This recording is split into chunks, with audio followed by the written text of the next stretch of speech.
Today, we're talking about examinations for discovery, what to do and what not to do so that you can do the best job possible in your examination for discovery. I'm Natalie Gerry from Gerry Law, and I help injured people get the compensation that they deserve for their injuries. I'm making these videos to assist clients and also just people who are curious about the legal process. Please subscribe and check out my other videos.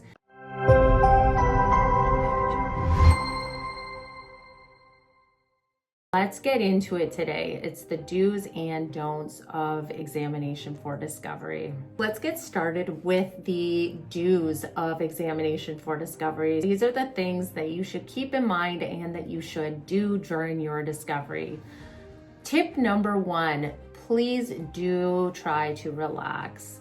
This is not a judgy situation. There will be no judge there. This is a fairly casual conversation. While it is important that you do well and that you come across well, it is not a courtroom situation. You will be at a table with your lawyer and the other lawyers asking you questions, but please do try to relax. There's no need to be too stressed out. Take some deep breaths and relax. Tip number two, do dress nicely, but no need to dress in a suit.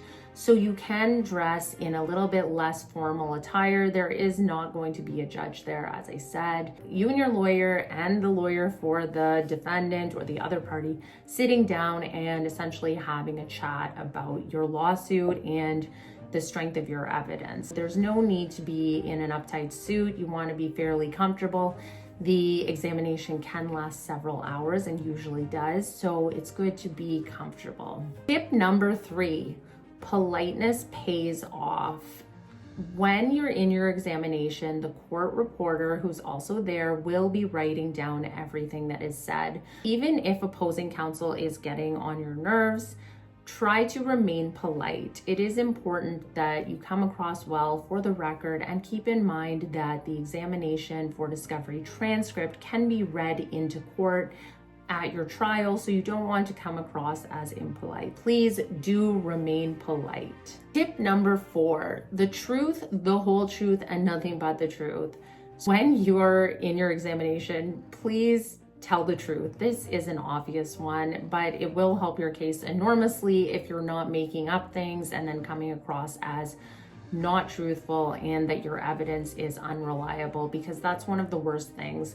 Worse even than admitting something that is not good for your case is coming across as not truthful, because that brings into question all of your other evidence and it makes the judge wonder, what are you telling the truth about? It really lends to your credibility when you tell the truth.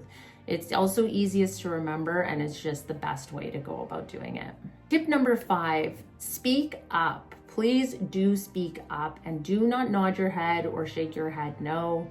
It's important for the transcript. As I mentioned, the court reporter is writing everything down, so it's important that you verbalize your answers and don't just nod your head or shake your head no, because it won't be picked up by the record. Tip number six, keep your answers short. Keep your answers to a minimum. You don't need to get into a lot of detail about background.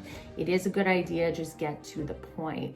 Don't embellish your answers. Don't get into a whole other, this is becoming more of a don't than a do, but do keep it short and don't get into a whole lot of background or other stories or getting into other, segueing into another story. Do keep it short. Tip number seven, slow and steady wins the race. Especially in virtual discoveries, it's very important that you take a breath after the opposing counsel has asked their question. Give them the time to fully ask the question so you know what's being asked, but also give your lawyer a second to assess the question and its propriety. If it should have been asked, then they'll let you go ahead. If it shouldn't have been asked, your lawyer may want to jump in. So just go slowly, listen to the question, allow the full question to come out, especially because the court reporter has to type out everything that's being said. And when the voices are overlapping, it makes the court reporter's job a lot harder. Tip number 8, If you're confused, do ask for clarity. Ask the lawyer to explain themselves. If a question sounds like it's in ancient Greek or it's got jargon you don't recognize, do ask for clarification. It's the other lawyer's job to make the question clear so that you can answer it. Do ask for clarification if you need it. Tip number 10, break time is completely fine. If you need a break, do ask for one. No problem with that, especially if you're injured, you may need to stand up and stretch. There is absolutely no problem with that. Do remember to ask for a break if you need it.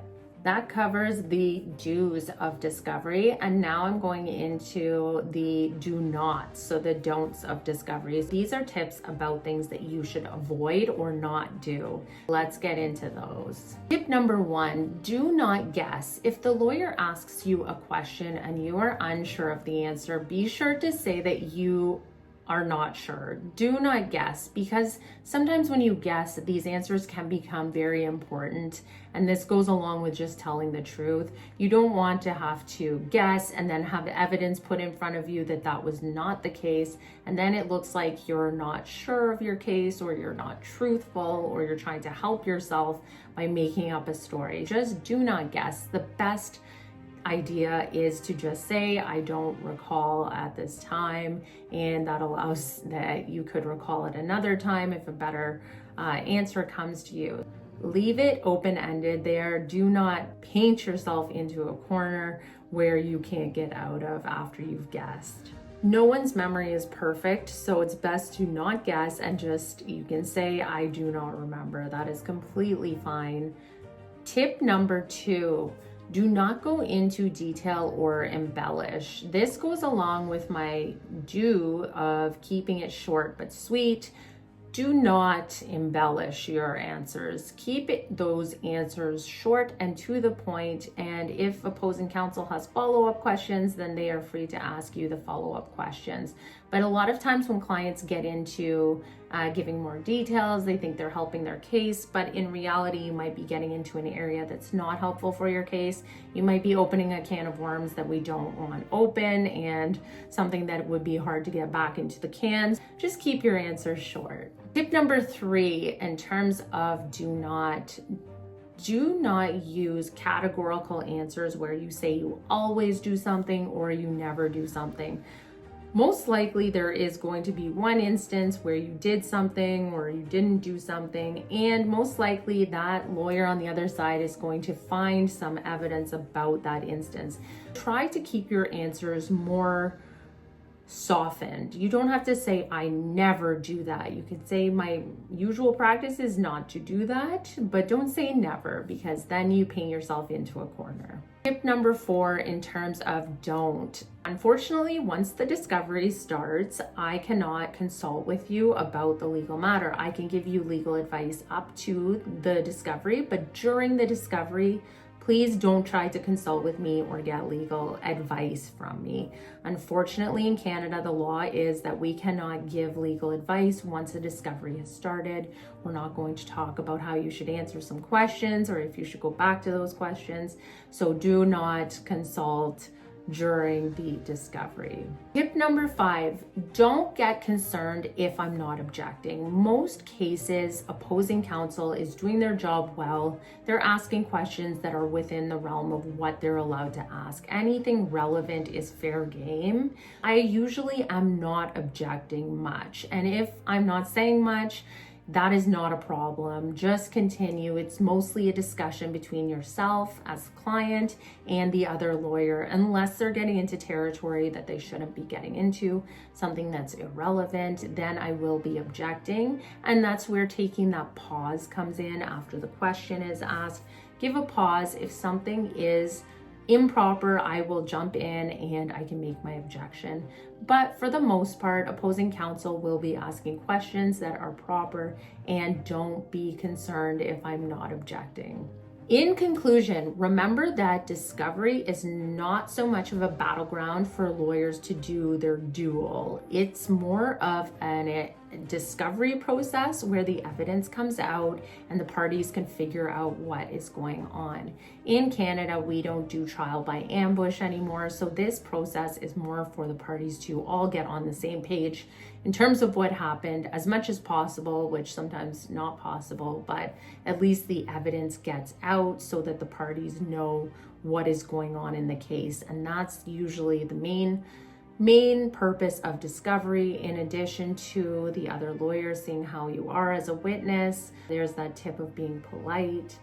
But overall, discovery is the pre-game show to the main event, although many cases don't get to trial, so discovery is your opportunity to present well. I do have other videos about what a discovery is, so please feel free to check out my other videos that will be linked below.